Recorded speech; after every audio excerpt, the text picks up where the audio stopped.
कोई विरोधी व्यक्ति इस देश में कोई मुख्यमंत्री महिला का है और दलित का है तो वो व्यक्ति का नाम है आदरणीय श्री नीतीश कुमार। और हमारे जो बिहार के माननीय मुख्यमंत्री जी हैं, उसको कहने में कोई संकोच नहीं है, वो मानसिक रूप से स्वस्थ नहीं है। मानसिक रूप से खुद देश का बिहार स्टेट का मुखिया स्वस्थ नहीं हो तो देश का क्या कल्याण है। आज मंगल रात तो नहीं हो गया, 2005 के पहले जो स्थिति थी उससे भी खराब स्थिति में आज बिहार है। वर्षों पहले से अंग्रेज के जमाने में, अंग्रेज जमाने से पहले मुगल पीरियड से एक पार्टी नहीं, एक जाति का वर्चस्व था। एक जाति के लोग चौकीदारों का फलार को काम किया करते थे। गांव में जो रखवार होता था, जमीन की रखवारी करता था, वो भी चौकीदार समाज के रहे। वो तो हमारे परिवार के, हमारे चाचा से एक व्यक्ति और पार्टी की सरकार है और बिहार में कोई नई चीज नहीं हुई है। जबकि केंद्र में भी आपकी सरकार है, बिहार में भी सरकार है, डबल इंजन की सरकार है, लेकिन बिहार में कोई बड़ा चीज जो मिलना चाहिए, कोई बड़ा कल कारखाना हो, कोई बड़ा चीज हो, वो बिहार में नहीं मिलना चाहिए। और आज ये नतीजा ये हुआ कि जो एक जाति का वर्चस्व था, एक जाति के लोग चौकीदार में हुआ करते थे, आज उसको समान कोटि में दर्जा दे दिया गया। अब उसकी बहाली होती है समान कोटि के लोगों से होगा और उसमें अनुकंपा का कहीं कोई गुंजाइश नहीं है। आज बिहार की जो स्थिति है, एनडीए के लोग कहते हैं कि 2005 के पहले बिहार में जंगल राज। तो मेरा कहना है कि आज मंगल राज तो नहीं हो गया, 2005 के पहले जो स्थिति थी उससे भी खराब स्थिति में आज बिहार है। और उसका सबसे बड़ा उदाहरण है ये बिहार सरकार दलित विरोधी सरकार है। और महिलाओं की बात करते हैं नीतीश कुमार जी, लेकिन सबसे अधिक कोई विरोधी व्यक्ति इस देश में कोई मुख्यमंत्री महिला का है और दलित का है तो वो व्यक्ति का नाम है आदरणीय श्री नीतीश कुमार जी। आपने देखा होगा कि आज से होली के दिन औरंगाबाद में कोमल पासवान नाम की लड़की थी, 14 वर्ष की लड़की थी। उसको जाति सूचक अपमानजनक बात करके उसके छाती पर गाड़ी चला दिया गया। वो किसी व्यक्ति और किसी दल का पदाधिकारी था और घटनास्थल पर उसकी मृत्यु हो गई। लेकिन बिहार सरकार के द्वारा आज तक जो उसके परिवार को उचित राशि मिलनी चाहिए, उचित न्याय मिलनी चाहिए, वो आज तक नहीं मिला। ये बिहार के लिए बहुत दुर्भाग्यपूर्ण स्थिति है। आज से 10 दिन पहले, 15 दिन पहले मुजफ्फरपुर की घटना है, कुर्ली विधानसभा क्षेत्र की घटना है कि वहाँ एक 14 वर्ष की बच्ची स्कूल से पढ़ के जा रही थी और उसके साथ उसको सामाजिक तत्व के द्वारा 3-4 लोगों के द्वारा उसके साथ बलात्कार किया गया। और जब लड़की उस व्यक्ति को पहचान गई, उसकी हत्या करने की कोशिश की गई और जो क्रिमिनल था उसको अपने समझ से हत्या कर दिया था, वो गला काट दिया था। वो बच्ची दवाई के अभाव में, साधन के अभाव में वहाँ तड़पती रही मुजफ्फरपुर में और बाद में उसको किसी तरह से लाया गया पटना पीएमसीएच में। लेकिन ये बिहार सरकार का जो हेल्थ विभाग है, इतनी खराब स्थिति है, जो दलित बच्ची गाड़ी पर बैठी रह गई एम्बुलेंस पर, लेकिन बिहार सरकार के द्वारा पीएमसीएच में उसको कोई जगह नहीं दिया गया, कोई बेड नहीं दिया गया और नतीजा हुआ कि उस बच्ची की मृत्यु हो गई। उसके लिए सभी विपक्ष के लोगों ने आंदोलन भी किया। तो ये बिहार की स्थिति है। परसों में देख रहा था अखबार में कि लखीसराय में एक मुखिया जी को और एक वार्ड कमिश्नर को 3 दहाड़े गोली मार की हत्या कर दी गई। जहां माननीय मुख्यमंत्री जी का जिला है नालंदा, वहां पे देखा होगा से 4 महीना 5 महीना पहले एक वृद्ध महिला को पैर में कांटी ठोक के उसके साथ में व्यवहार किया गया। ये बिहार की स्थिति है।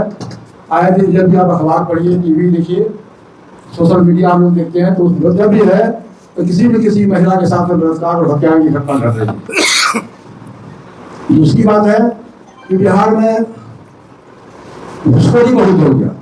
आप सचिवालय में जाइए, ब्लॉक में जाइए, कहीं भी जाइए, बिना घूस दिए हुए, बिना पैसा दिए हुए कोई काम नहीं होता।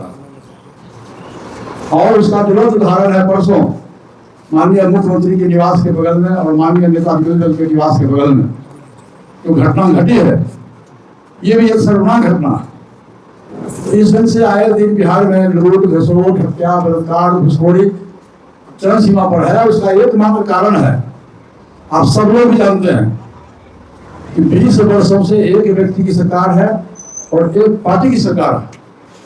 और हमारे जो बिहार के माननीय मुख्यमंत्री जी हैं, उसको कहने में कोई संकोच नहीं है वो मानसिक रूप से स्वस्थ नहीं है। जो मानसिक रूप से खुद देश का बिहार स्टेट का मुखिया स्वस्थ नहीं हो तो देश का क्या कल्याण होगा। ऐसे भी आप देखिए कि लगातार प्रत्येक महीना में माननीय प्रधानमंत्री जी का प्रोग्राम बिहार में होता है। जहां बीमारी रहती है वहीं डॉक्टर जाता है। इससे स्पष्ट जाहिर है कि बिहार की स्थिति बहुत ही खराब है। और सामने में 4 महीना के बाद 3 महीना के बाद विधानसभा का चुनाव होने वाला है। उसकी खानापूर्ति के लिए सेंट्रल से जो हमारे वरिष्ठ नेतागण हैं वो बिहार का दौरा कर रहे हैं कि किसी तरह से। मैं देखिए विगत 6 महीने से मैं पूरे बिहार में 25 जिला का भ्रमण किया। हमारी पार्टी का नारा था चलो गांव की ओर। और हम लोगों ने अक्टूबर नवंबर से शुरू किया पूरे बिहार में घूमने का। और अभी तक 25 जिला का हम लोगों ने जिला सम्मेलन किया अपनी पार्टी के संगठन को मजबूत करने के लिए, पार्टी की संस्था अभियान को आगे बढ़ाने के लिए। दलित अत्याचार है उस पर हम लोगों ने विचार विमर्श किया। और गांव देहात में जो हमारा जो समर्थक, हमारा जो वोटर है, खास के हमारे जो दलित सेना के लोग है, सब लोगों की मुंह से यह आवाज निकला इस बार बदलाव होना चाहिए, सत्ता का परिवर्तन होना चाहिए। और 20 वर्षों से एक व्यक्ति की पार्टी की सरकार है और बिहार में कोई नई चीज नहीं हुई है।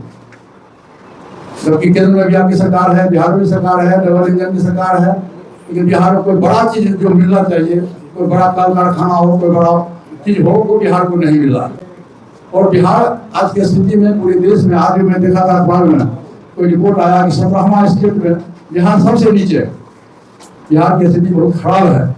इसीलिए आज जो प्रेस वार्ता में हम लोगों ने किया है कि बिहार में सत्ता परिवर्तन होना चाहिए। और बिहार की जनता से मेरा आग्रह है कि भविष्य में अक्टूबर नवंबर में जब भी चुनाव हो तो बिहार में सत्ता से जो व्यक्ति सत्ता में है, जिस पार्टी की सत्ता है, उसमें सत्ता परिवर्तन आवश्यक है। दूसरा डिमांड हमारा है चौकीदार और दफादार। आपने देखा होगा कि 4 महीना पहले गर्दनीबाग में हम लोगों ने भी चौकीदार दफादार के पक्ष में आंदोलन किया था। वो चौकीदार जो आजादी के वर्षों पहले से, अंग्रेज जमाने से पहले, मुगल पीरियड से एक पार्टी नहीं, एक जाति का वर्चस्व था। एक जाति के लोग चौकीदार और दफादार को काम किया करते थे। गांव में जो रखवार होता था, जमीन की रखवारी करता था, वो भी चौकीदार समाज के रहे। वो तो हमारे परिवार के, हमारे चाचा थे रखवार, हमारे चाचा थे चौकीदार। उस समय 5 रुपया 10 रुपया मिलता था। उस समय से उन्होंने देश की सेवा की, खास करके बिहार के लोगों की सेवा किया, निष्पक्ष होकर किया। और पासवान का अर्थ होता है रक्षक। पासवान जाति की मतलब रक्षा करने वाला जात हमारा है और निर्भीक जात है जो होना चाहिए। और उसको जब समय आया जब चतुर्थ की श्रेणी का दर्जा मिल गया स्वर्गीय जगन्नाथ मिश्रा जी के टाइम में, चौकीदार के लोगों को लेकर करके उन्होंने चतुर्थ श्रेणी का दर्जा दिया। और तब से आज तक अब उस पर सभी लोगों का नजर चला गया। और आज ये नतीजा ये हुआ कि जो एक जाति का वर्चस्व था, एक जाति के लोग चौकीदार में हुआ करते थे, आज उसको समान कोटि में दर्जा दे दिया गया। अब उसकी बहाली जो होती है समान कोटि के लोगों से होगा और उसमें अनुकंपा का कहीं कोई गुंजाइश नहीं है। ये भी हमारी मांग है बिहार सरकार से। और खास करके नीतीश कुमार जी को जरूर कहूँगा कि नीतीश कुमार जी पासवान विरोधी है। मैं पहले भी कहा था, जब नीतीश कुमार जी सत्ता में आए तो संविधान के विरुद्ध उन्होंने बिहार में दलित और महादलित का गठन किया। मैंने समाज को तोड़ने का काम किया, जोड़ने का काम नहीं किया। समाज को तोड़ करके दलित और महादलित किया और महादलित को सुख सुविधा भी दिया गया, लेकिन उस पर भी महादलित के लोग को जितनी सुविधा मिलनी चाहिए वो नहीं मिला। तो ये बिहार सरकार दलित विरोधी है, महिला विरोधी है और पासवान विरोधी है। बिहार सरकार के मुद्दे से बाहर की बात है बिहार पर लॉ एंड ऑर्डर चलाना। ये हमारा मुख्य उद्देश्य है।